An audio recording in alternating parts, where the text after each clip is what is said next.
জাগ্রত মন্দির ঘাটাল থানার মহারাজপুর গ্রামে পঞ্চানন।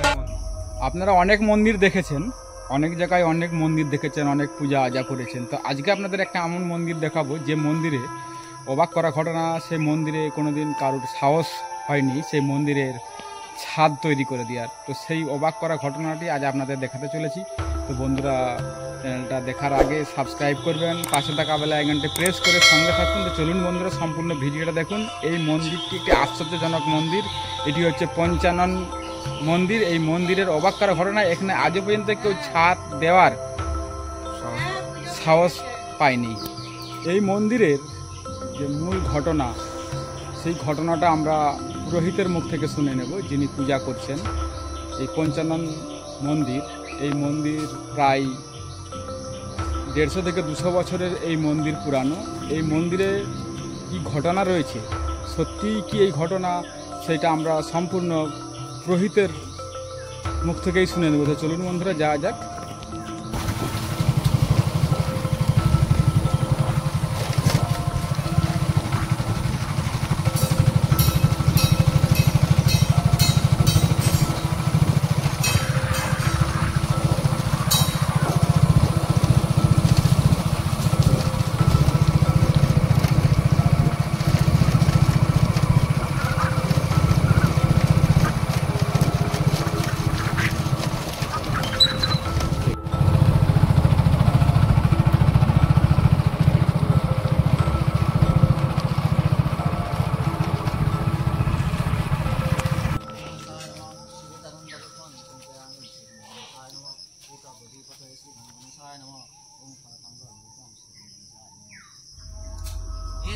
श्री सूर्याय नमः।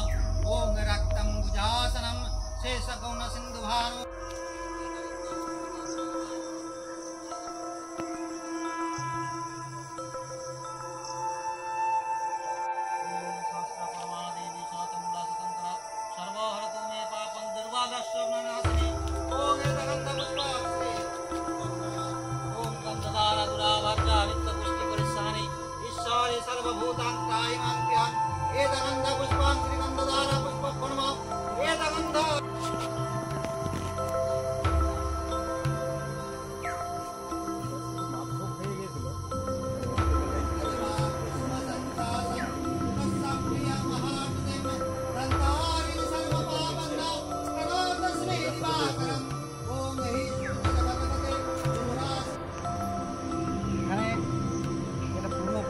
আসছে শুনেছি কয়েক 100 বছর আগেকার মন্দির। আর এখানে মহিমা বলতে এখানে যে যা চায় তাই লোকের মনস্কামনা পূরণ হয়। এবং বিশেষ করে এখানে গরু বাছুর কী করে দুধ দিয়ে যায়, ভোগ প্রসাদ এখানে চড়ানো হয়। আর আরেকটা মহিমা হচ্ছে এখানে গরুর বিশেষ করে রোগ যেগুলো হয় তার ফলপ্রসূ হয়। এবং মনস্কামনা যারা চায়, যে যেটা চায় তাই লোকেরই মনস্কামনা পূরণ হয়েছে। তো আমার যেটা শোনা যে এই মন্দিরের একজন ব্যক্তি ছাদ করে দিয়েছিলেন। তো যেদিন ছাদ করেছিলেন তার পরের দিনই ছাদ পড়ে যায়।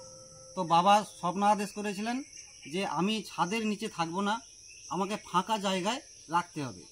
তো সেই কারণেই বাবা ফাঁকা জায়গাতেই থাকেন। এখানে বৃষ্টি হয়, ঝড় ঝাপটা সব কিছুই হয়, কিন্তু তার মধ্যেতেও আমরা পুজো করতে আসি।